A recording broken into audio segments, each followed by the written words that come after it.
All right, so we just learned some cool stuff in the key of A like this. Oops, gotta fix this.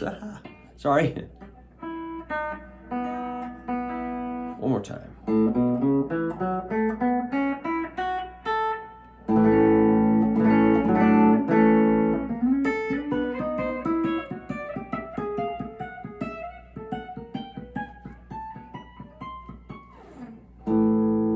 Right. That's what the last two lessons got us to that point, I'm trying to say. Now, I would like to add something else. I'm playing a Les Paul here with some real skinny strings, and it's going to make it fun and easy to play. What I'm going to do is build off of that A major pentatonic with some bends. Oh yeah, we did a bend like...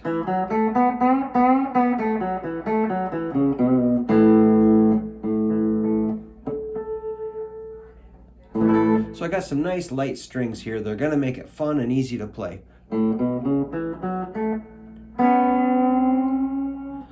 What I want to do is some unison bends. That is, I'm going for the C sharp pitch, second string, second fret, you know that. Now, I'm going to bend the third string, fourth fret, a whole step. That's a B, so it sounds like C sharp. A whole step is a 2-fret jump, like here. Compare, match. That's important that you find matching notes on your guitar. So what we're going to do is this.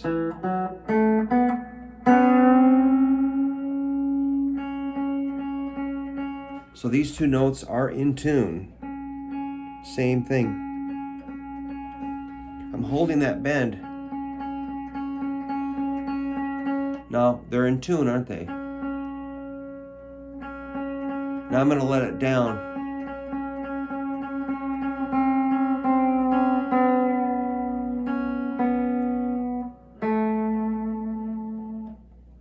It sounds a little weird doing it that slow, but I wanted you to hear. You have to be able to hold. And bending will put you out of tune a little bit. So these strings need to be stretched a little bit. So when you play live or you're practicing, you're not always going to be playing that slow. You're going to go. So I'm slowing it down so you can hear. Like here they are, not bent. I'm just going to do it again slowly, raising the pitch with my ring finger. Remember, I'm pushing with ring plus middle. 2 fingers are pushing while this finger holds down the pitch of that C sharp. Oops. I'm going to compare those notes and match them.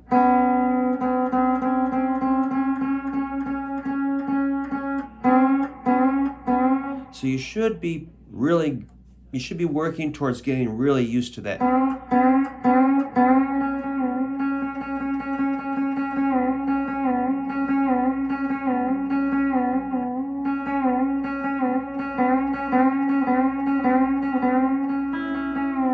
Ooh, I don't mean to get carried away, but I'm gonna. Check it out. So I was hitting the first string, second string, third string. Check it out.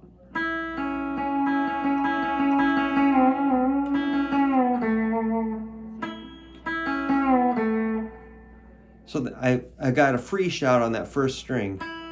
Open high E, very, very easy. It's ridiculous. A lot of guitar is so easy. And that's what I do on this channel, is try to find the easiest, best sounding licks, riffs, whatever you want to call it, ideas, concepts for you to practice. So that, again, free shot. If you play them separated, that's staccato. It's chop, chop, chop. Legato is like, whoa, flowing. So they're overlapping. I try to shoot for a legato sound, a smooth flowing sound. This is how smart people do it.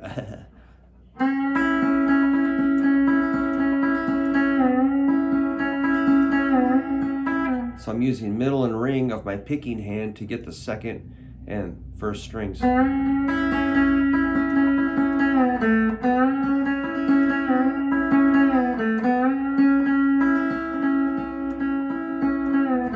gonna zero in. Oh, running over my cable with my wheels, man, I hate that. Okay, check it out.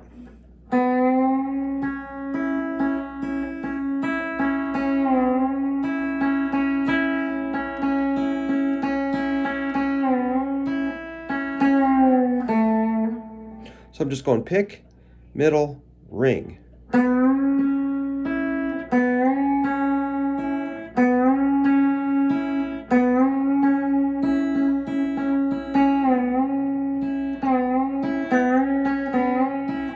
I'm making any pattern.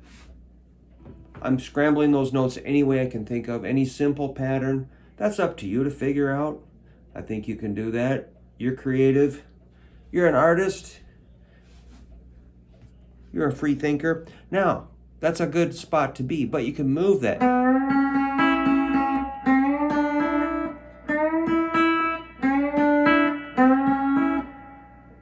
I'm going to not do these two. I'm just going to do this.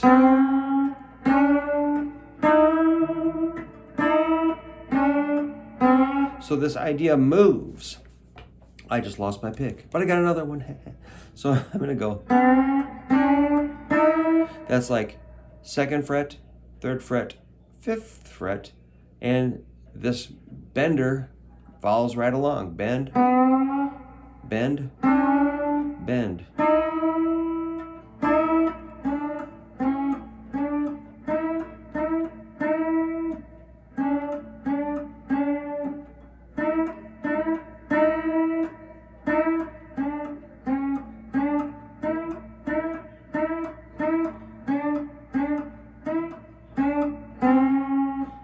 Hey, that's Mary Had a Little Lamb.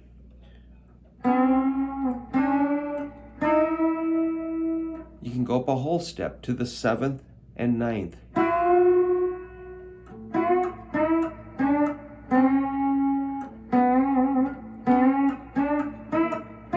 Up another whole step.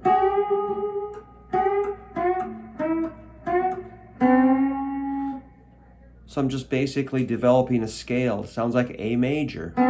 Starting on a C sharp, D, E, F sharp, G sharp,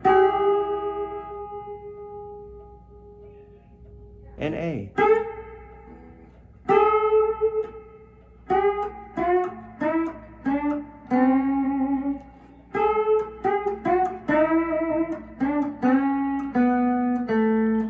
Joy to the world, the Lord is come. So if you add some fuzz, wah-wah, delay, gain, distortion, volume, feedback, this is a tremendous super guitar freakout sound. But we're playing it clean, playing it safe,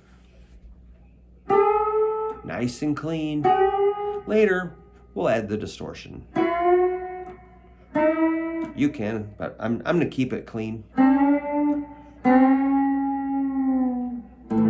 Back to your chord. So, when you're doing these exercises and you start getting a little like disoriented or puzzled or wondering what the heck is the meaning of life, just go back to your chord. Like, what are you talking about, Brook? Like, hey, man, it all comes back to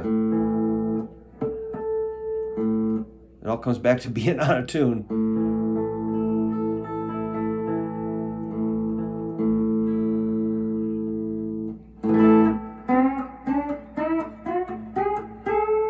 But wait, there's more. So that's an octave of where we started. A C sharp at 14 and 16. Here's B at 12 and 14. A at 10 and 12. And 9 and 11. That's a G sharp, F sharp at 7 and 9, E at 5 and 7, D is 3 and 5, and C sharp is 2 and 4. That C sharp is really important. If we're going to sing on an A chord, you're not going to go, A, you know, you might, A, I mean, yeah, that's a little bit obvious. I wrote a song and it goes like this. You're like, wow, awesome, dude. Or that's singing the root. Not a bad start. But if you hit the 5th, A, that's an E. I wrote a song and it goes like this. Sounds a little better than that root. Or the higher root. Ah, I wrote a song and it goes like this. But the 3rd, is more exciting to me. I wrote a song and it goes like this.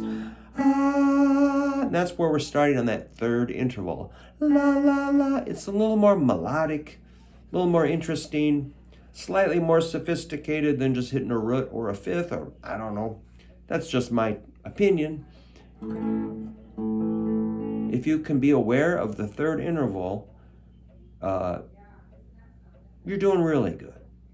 If you can hear that 3rd and hit it, you're doing great.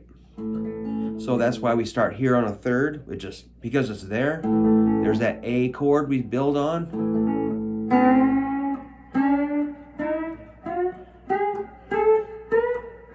And there's the 3rd way up high at the 14th fret.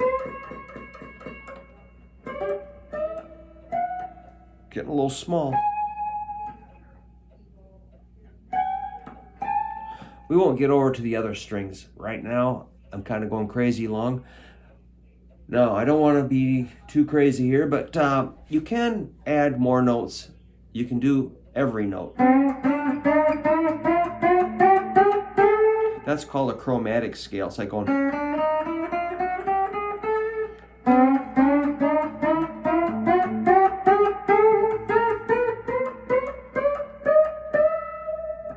And you find the place you want to stop. Like, that's a 5th, a 3rd, a root, a 5th, and a 3rd. Those are pretty great. Let's do that one more time. Our 3rd, 5th, root, 3rd, 5th, and a high root. I will break my rule and go to the 1st string, 17th fret, 2nd string, 17, 18, 19, 20. Another unison bend.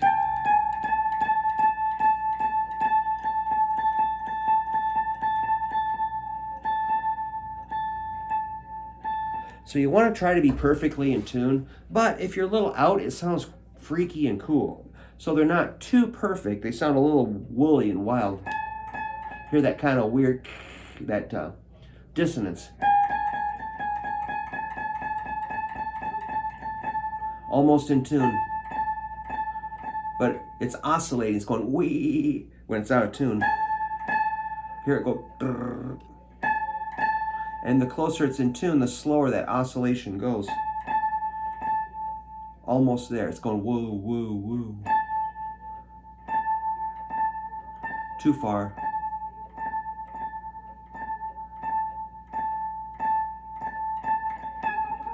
Yeah, so those are cool bends, man.